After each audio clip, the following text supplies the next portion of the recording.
नमस्कार, आप देख रहे हैं कमोडिटी सुपरफास्ट। फटाफट आपको बता देते हैं कि कमोडिटी मार्केट में कहां हलचल देखने को मिल रही है। लेकिन उससे पहले आपको बता देते हैं कि आज बतौर गेस्ट हमारे साथ Bhavik Patel trade bull securities के जुड़ रहे हैं। लेकिन इससे पहले कि हम भाविक से बात करें, हम सबसे पहले आपको बता देते हैं कि आज कौन सी टॉप खबरें हैं, यानी कि किस कमोडिटीज में ज्यादा हलचल दिख रही है। शुरुआत कच्चे तेल से होगी। यहां पर हमने गिरावट गहराते हुए देखी है। दरअसल अंतर्राष्ट्रीय बाजार में कच्चा तेल प्रेशर में आया है तो घरेलू बाजार 3% नीचे, और अब हम देख रहे हैं कि लगातार इसमें 5220 के नीचे अब MCX पर कच्चा तेल आ गया है। दरअसल ब्रेंट क्रूड हमने $71.5 के नीचे फिसलते हुए देखा है। अमेरिकी क्रूड की US WTI क्रूड की बात करें तो हमने इसे $70 के भी नीचे आज फिसलते हुए देखा है। ओपेक प्लस की तरफ से जब हमने यहाँ पर सप्लाईज में उत्पादन में बढ़ोतरी पर सहमति बनते हुए देखी है, उसी कारण से ओवर सप्लाई की आशंका में हमने कच्चे तेल पर यह प्रेशर बनता हुआ देखा, और यही कारण है कि घरेलू बाजार दबाव में है। तो वो कच्चा तेल आपकी स्क्रीन पर जिसमें प्रेशर दिखाई दे रहा है। इसी की तरह सोने चांदी में भी आज सुबह के सत्र में हमने देखा था कि एक दबाव में एक दायरे का ट्रेड था, लेकिन सोने चांदी में भी गिरावट गहरा गई है। MCX पर सोना 48,000 के नीचे फिसल गया। दरअसल अंतर्राष्ट्रीय बाजार में सोना हमने देखा है कि $1800 के करीब ट्रेड कर रहा है। डॉलर इंडेक्स में जो स्ट्रेंथ आई है उसका हमने एक प्रेशर बनता हुआ देखा है, और घरेलू बाजार में फिलहाल 100 रुपए से अधिक की गिरावट है। एग्जैक्टली 47,950 के नीचे सोना MCX पर ट्रेड कर रहा है। चांदी में हमने खासी गिरावट गहराते हुए देखी। एक समय तो हमने 700 रुपए तक की भी कमजोरी यहां पर आते हुए देखी थी, लेकिन इस समय अगर हम नजर डालें तो यहां पर हमने इसे तकरीबन 67,000 के पास ट्रेड करता हुआ देखा है। और चांदी भी हम आपकी स्क्रीन पर लेकर आएंगे। इंटरनेशनल मार्केट्स की अगर बात करें तो $25 के नीचे हमने उसमें भी ट्रेड होता हुआ देखा है। बेस मेटल्स में आज सुबह से ही प्रेशर बना रहा। हालांकि निकेल आज मजबूती लेकर खुला था, लेकिन जैसे जैसे पूरा जो बेस मेटल कॉम्प्लेक्स टूटा यहाँ पर, वैसे वैसे हमने निकेल पे भी प्रेशर बनता हुआ देखा। कॉपर इस समय नजर डाली 1% की कमजोरी, वहां 725 के नीचे ये फिसल चुका है। इसके अलावा लेड, जिंक, एल्यूमिनियम सब में हम प्रेशर के साथ ही ट्रेड होता हुआ देख रहे हैं। दरअसल अंतर्राष्ट्रीय बाजार में हमने LME कॉपर और शंघाई कॉपर दोनों में प्रेशर देखा, और इन दोनों इंटरनेशनल इंडाइसेस में मेटल्स दबाव खाकर ही आज पूरे टाइम ट्रेड करते हुए नजर आए। तो घरेलू बाजार में भी उसका असर देखने को मिला है। निकेल जो कि थोड़ा स्ट्रेंथ लेकर खुला था, उसने भी अपनी मजबूती गंवा दी। हालांकि यहाँ पर दूसरे मेटल्स के मुकाबले गिरावट थोड़ी सी कम दिख रही है। 1335 रुपए के आसपास इसने अपने आप को टिका के रखा है। हालांकि अगर एग्री कमोडिटी मार्केट की बात करें तो यहां पर अधिकतर कमोडिटीज में हमने स्ट्रेंथ के साथ ही ट्रेड होता हुआ देखा है। आज हमने फोकस 11:30 बजे ऑयल सीड मार्केट पर भी किया था, और आपको बताया था कि कैसे सोयाबीन है उसमें हमने रिकॉर्ड स्तर बनते हुए देखे हैं। सोयाबीन जुलाई वायदा जो कि कल एक्सपायर हो जाएगा, इसमें हमने 7,960 रुपए का रिकॉर्ड स्तर बनते हुए देखा। और जो अगस्त कॉन्ट्रैक्ट है, अगला कॉन्ट्रैक्ट जो कि इसका एक्टिव कॉन्ट्रैक्ट है, उसमें भी हमने जबरदस्त तेजी देखी है। महीने भर की बात करें तो सोयाबीन की कीमतों में 18% की तेजी आई है। दरअसल अंतर्राष्ट्रीय बाजार में सीबॉट पे DCA में हमने अच्छी खासी स्ट्रेंथ बनते हुए देखी है, और यही कारण है कि घरेलू बाजार में भी हम मजबूती देख रहे हैं। सोपा का यहाँ पर बयान आया है कि MP में जो बुआई है वो 10% कम रह सकती है। तो जितने खेती वाले इलाके हैं उसमें अभी हमने बारिश भी ठीक से होते हुए नहीं देखी है। मॉनसून की चाल कुछ धीमी रही थी, और यही कारण है कि फिलहाल यहाँ बुआई पिछड़ गई है पिछले 5 सालों के मुकाबले। तो ये एक फैक्टर है जो सोयाबीन को अच्छा सपोर्ट कर रहा है। और सिर्फ सोयाबीन ही नहीं, आप सरसों की बात कर ले, बाकी खाने के तेलों की बात कर ले,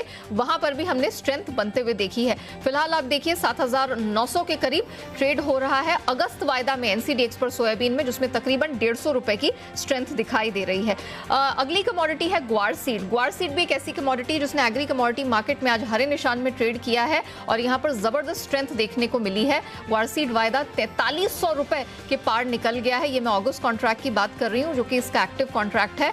0.25% की स्ट्रेंथ वहां पर दिखाई दे रही है। इसके साथ साथ कॉम्प्लेक्स में जो ग्वारगम है उसमें भी खासी स्ट्रेंथ दिखाई दे रही है। 2% तक की मजबूती हमने ग्वारगम में भी बनते हुए देखी, और अगर पूरे हफ्ते की बात करें तो 5% तक की स्ट्रेंथ हमने वहां पर भी देखी है। चलिए, ये तो हमने आपको बता दिया कि कौन कौन सी टॉप कमोडिटीज हैं जिन पर आपको फोकस करना चाहिए। लेकिन आपको कमाई का मौका ठीक इस वक्त कहां मिलने वाला है। भाविक पटेल हमारे साथ बने हुए हैं। भाविक, चांदी की कीमतों में हमने सुबह के सत्र से ही प्रेशर देखा था, यहां आपकी क्या राय होगी? Good evening. देखिए, चांदी अगर कल फ्राइडे को भी देखें तो वो वीकली लो पे ही क्लोज हुआ था, तो ट्रेंड आज सुबह से ही नेगेटिव था।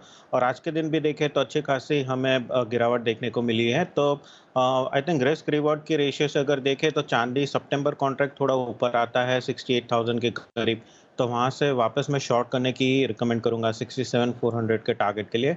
और स्टॉप लॉस रख सकते हैं 68,450 का।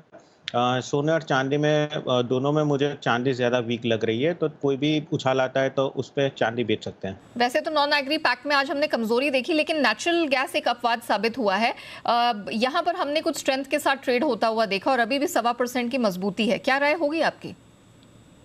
देखिए, नेचुरल गैस में अभी भी फंडामेंटल प्ले काफ़ी अच्छे हैं। यूरोप और नॉर्थ अमेरिका में अगर देखें तो काफ़ी गर्मी है, तो उसकी वजह से डिमांड चल रही है। तो नेचुरल गैस एक नॉन कमोडिटी में जो है वो आई थिंक जुलाई कॉन्ट्रैक्ट है, वो अगर 274 के करीब आता है तो बाय कर सकते हैं 280 के टारगेट के लिए। स्टॉप लॉस रख सकते हैं 270 और लॉन्ग पोजीशन होल्ड कर सकते हैं जब तक 270 ब्रेक नहीं करता। ओके। इसके अलावा मेटल्स में आज हमने प्रेशर देखा है। एल्यूमिनियम की अगर बात करें तो यहाँ पर आपका कहाँ कहाँ नजर होगी? देखिए, सारे बेस मेटल्स वैसे तो नेगेटिव है, पर एल्यूमिनियम सबसे ज़्यादा वीक लग रहा है। तो एल्यूमिनियम कॉन्ट्रैक्ट जुलाई है, वो अगर 197.50 के करीब आता है तो शॉर्ट करने की रिकमेंडेशन होगी 196 के टारगेट के लिए। Okay. Bhavik, agree commodity complex में आज हमने जबरदस्त तेजी देखी है। सारी कमोडिटीज हरे निशान में ट्रेड कर रही हैं और कॉटन को भी हमने देखा है कि अपने हाईस के इर्द गिर्द ही ट्रेड कर रहा है। तकरीबन 70-75 रुपए की स्ट्रेंथ वहां दिखी है। कॉटन में क्या इन स्तरों पर खरीदारी बनती है? जी ज़रूर, कॉटन में थोड़ी अगर डिप आती है जुलाई कॉन्ट्रैक्ट, तो वो 25,800 पे बाय कर सकते हैं 26,100 के टारगेट के लिए। स्टॉप लॉस इंट्राडे रख सकते हैं 25,600 का। Very well. और एक और कमोडिटी ग्वार सीड पे मैं आपकी राय जानना चाह रही थी, क्योंकि इस कमोडिटी ने पिछले हफ्ते भी वीकली स्ट्रेंथ अच्छी दिखाई है और ये पूरा कॉम्प्लेक्स ही हरे निशान में ट्रेड कर रहा है। तो आपको लगता है कि इन स्तरों पे भी खरीदारी या एंट्री करना एक मुनाफे का सौदा हो सकता है? जी ज़रूर, क्योंकि अगर देखें फंडामेंटल तो गुआ सेड में जो ये इरेटिक रेन है तो उसकी वजह से सोइंग अभी भी कम है, तो प्राइसेस में सपोर्ट मिलेंगे। तो आई थिंक 1 से 2 दिन भी हमें अच्छे ही प्राइसेस देखने को मिलेंगे। तो आज के दिन भी गुआ सेड अगस्त कॉन्ट्रैक्ट है, नया है, जो वो 4280 के करीब आता है, तो लॉन्ग कर सकते हैं 4380 के टारगेट के लिए। Very well. तो चांदी और एल्यूमिनियम बेच के चलने की सलाह है, लेकिन नेचुरल गैस, कॉटन और ग्वार सीड, ये 3 ऐसी कमोडिटीज है जिसमें अगर आप अभी खरीदारी करके चलेंगे तो बेहतरीन मुनाफा सीधा आपकी जेब में। शुक्रिया भाविक हमारे साथ जुड़ने के लिए और फटाफट मार्केट के एक्शन में हमें कमाई का मौका देने के लिए। तो चलिए, इसी के साथ कमोडिटी सुपरफास्ट में इतना ही। आप बने रहिए, देखते रहिए जी बिजनेस।